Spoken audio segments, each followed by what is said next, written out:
Assalamualaikum warahmatullahi wabarakatuh. Selamat berjumpa kembali anak-anak siswa kelas 6. Pada saat ini kita akan mempelajari pelajaran kelima, yaitu tentang keteladanan Rasulullah SAW dan sahabatnya. Mari anak-anak, sebelumnya mari kita amati dulu gambar berikut. Silahkan anak-anak lihat. Di gambar ini kita lihat beberapa sikap terpuji, yaitu kita menyaksikan sebelum kita pergi ke sekolah salaman dengan orang tua, minta izin, bertegur sapa dengan teman yang kita jumpai, dan juga berdoa sebelum melakukan aktivitas kegiatan sehari-hari. Ini adalah akhlaknya Rasulullah SAW. Rasulullah SAW dikenal dengan Al-Amin. Kenapa beliau dikenal Al-Amin?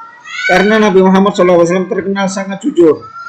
Sikap jujur ini sudah diperlihatkan sebelum beliau diangkat menjadi Rasul. Beliau dikenal di antara kaumnya dengan sifat-sifat yang sangat terpuji. Para sahabat dan para pengikutnya sangat menghormati dan mencintai beliau, sehingga beliau diberi gelar Al-Amin. Artinya orang yang dapat dipercaya. Kasih sayang Rasulullah SAW terhadap anak, keluarga, orang tua, dan masyarakat. Kasih sayang Rasulullah SAW terhadap anak. Pada saat kaum jahiliyah tidak menghargai anak perempuan, Rasulullah SAW justru menggendong putrinya Fatimah yang masih balita untuk sambil tawaf keliling Ka'bah. Hal ini menunjukkan bahwa Rasulullah bangga dengan mempunyai seorang putri, yaitu Fatimah. Hal ini tentu bertentangan dengan adat jahiliyah, yaitu mereka tidak menghargai kalau punya anak perempuan. Bahkan mereka kalau punya anak perempuan dikubur hidup-hidup anak perempuan tersebut. Kasih sayang Rasulullah terhadap keluarga. Nabi Muhammad SAW sangat sayang kepada keluarganya, sangat sayang kepada cucunya Hasan dan Husain. Pada suatu hari Rasulullah SAW mencium cucunya Hasan bin Ali radhiyallahu anhu. Sedangkan di dekat beliau ada sahabat Aqra bin Habis. Aqra berkata, aku mempunyai 10 anak, tetapi aku tidak pernah mencium seorang pun di antara mereka. Mendengar hal itu, Rasulullah SAW memandang Aqra lalu bersabda, Man la yarham la yurham. Barang siapa yang tidak mau berbelas kasih, maka dia tidak akan mendapatkan belas kasih. Hadis riwayat Bukhari Muslim. Hal ini menunjukkan bahwa Rasulullah SAW sangat menyayangi keluarganya. Kasih sayang Rasulullah SAW terhadap orang tua. Dari sahabat Abdullah bin Mas'ud, beliau berkata, aku bertanya kepada Rasulullah SAW, amal apakah yang paling disukai Allah? Rasulullah SAW menjawab, mengerjakan sholat tepat pada waktunya. Aku bertanya lagi, ya, apalagi ya Rasul? Nabi menjawab, berbaktilah kepada kedua orang tua. Kemudian apalagi ya Rasul? Rasulullah SAW menjawab, jihad fisabilillah. Hadis ini menunjukkan bahwa posisi orang tua sangat terhormat, yaitu dengan meletakkan bahwa berbakti kepada kedua orang tua adalah salah satu amal perbuatan yang sangat dicintai Allah Subhanahu wa taala. Hal ini menunjukkan bahwa orang tua ini ada pada posisi yang mulia dalam pandangan Rasulullah. Kasih sayang Rasulullah terhadap masyarakat. Rasulullah SAW tidak pernah menyakiti orang lain. Dalam hadis beliau bersabda, yang artinya adalah barang siapa yang beriman kepada Allah Subhanahu wa taala dan hari akhir, maka hendaklah ia berkata yang baik atau diam. Hadis riwayat Bukhari Muslim. Hal ini menunjukkan daripada kita mengatakan sesuatu yang tidak bermanfaat, sesuatu yang bisa menyakiti hati orang lain, maka lebih baik kita diam. Kemudian kepedulian Rasulullah SAW terhadap lingkungan. Nabi Muhammad SAW sangat hemat dalam mempergunakan air. Itu dibuktikan pada anjuran beliau agar kita tidak berlebihan dalam pemakaian air ketika kita. Nabi Muhammad SAW juga mengajarkan agar kita tidak melakukan kerusakan di muka bumi. Bahkan ketika dalam berperang, umat Islam dilarang untuk merusak tanaman. Hal ini menunjukkan kepedulian Rasulullah SAW terhadap lingkungan sangat tinggi. Bahkan dalam kondisi perang sekalipun, kita dilarang merusak tanaman.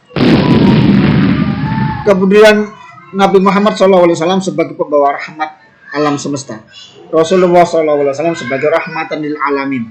Tujuan dakwah Rasulullah SAW adalah untuk mengubah keadaan masyarakat jahiliyah yang tidak bermoral menjadi masyarakat yang sejahtera berdasarkan agama tauhid yang meyakini bahwa Allah Subhanahu wa taala adalah Tuhan yang Maha. Misi kedamaian dan kesejahteraan hidup yang beliau bawa ini bukan hanya untuk bangsa Arab saja, tapi juga tujuan atau misi ini adalah untuk seluruh alam sampai sekarang dan sampai akhir zaman. Nah, demikianlah sifat-sifat terpuji Rasulullah yang patut kita teladani. Untuk selanjutnya kita akan membahas kepemimpinan atau sifat keteladanan sahabat Nabi Muhammad SAW. Yang pertama, kita akan belajar tentang kepemimpinan Abu Bakar As-Siddiq. Nama lengkap Abu Bakar adalah Abdullah bin Abi Quhafah At-Taimi.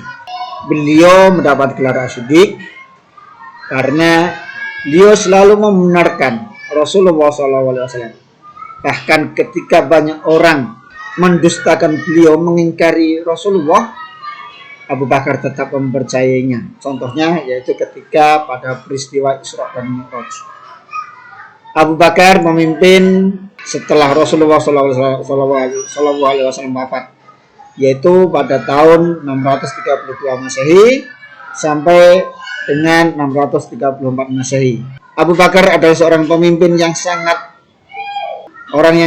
mensejahterakan rakyatnya, sangat peduli dengan kesejahteraan rakyat. Untuk kesejahteraan rakyat, beliau mendirikan Baitul Mal, yaitu semacam lembaga yang menyimpan harta-harta negara yang kemudian akan digunakan untuk kesejahteraan umat dan rakyat.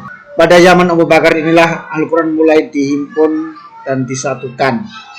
Al-Quran yang tadinya ditulis di pelepah, di batu, di kulit binatang, semuanya dikumpulkan dan dijadikan satu dalam satu mushaf, yang kemudian mushaf tersebut disimpan oleh salah satu istri Rasulullah, yaitu Hafsah binti Umar. Kepemimpinan Umar bin Khattab. Nama lengkap Umar bin Khattab adalah Umar bin Khattab bin Abdul Uzza. Umar bin Khattab menjadi khalifah sejak tahun 634 Masehi sampai dengan 644 Masehi, yaitu beliau memimpin selama 10 tahun. Umar bin Khattab dikenal sebagai pribadi yang sederhana dan bertanggung jawab, pemberani, jujur, adil, tegas, dan bijaksana terhadap rakyatnya. Jasa Khalifah Umar bin Khattab yang bisa kita rasakan sampai saat ini adalah penetapan tanggal 1 Muharram sebagai tahun baru Hijriah. Kepemimpinan Utsman bin Affan. Khalifah Utsman bin Affan memerintah dari tahun 644 Masehi sampai 656 Masehi, yaitu selama 12 tahun. Beliau dikenal sebagai orang yang kaya dan dermawan. Utsman bin Affan melakukan kodifikasi kitab Al-Quran yang disebut dengan Mushaf Utsmani. Beliau juga merenovasi Masjid Nabawi di kota Madinah dengan cara memperluas dan memperindah bentuknya. Masa kepemimpinan Ali bin Abi Thalib. Ali bin Abi Thalib merupakan anak kandung dari paman Rasulullah, yaitu Abu Thalib, dan sekaligus beliau adalah anak angkat Rasulullah SAW. Ali memerintah dari tahun 656 Masehi sampai 661. Ali bin Abi Thalib adalah seorang yang pemberani, cerdas, dan tawadhu. Beliau dikenal dengan panggilan Babul Ilmi, artinya pintunya ilmu.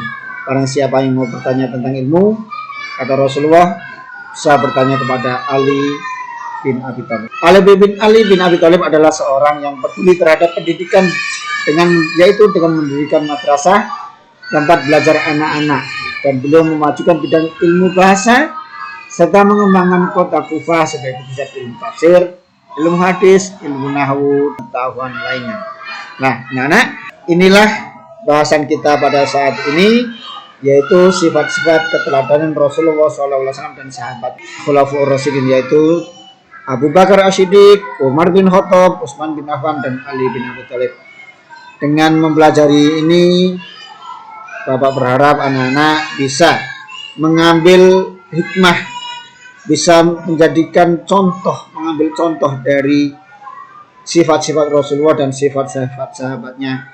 Mudah-mudahan dengan kita menteladani sifat-sifat Rasulullah dan sahabatnya, kita menjadi manusia yang lebih baik, lebih mulia, bahagia di dunia dan bahagia di akhirat. Demikian, akhirul kalam. Wassalamualaikum warahmatullahi wabarakatuh.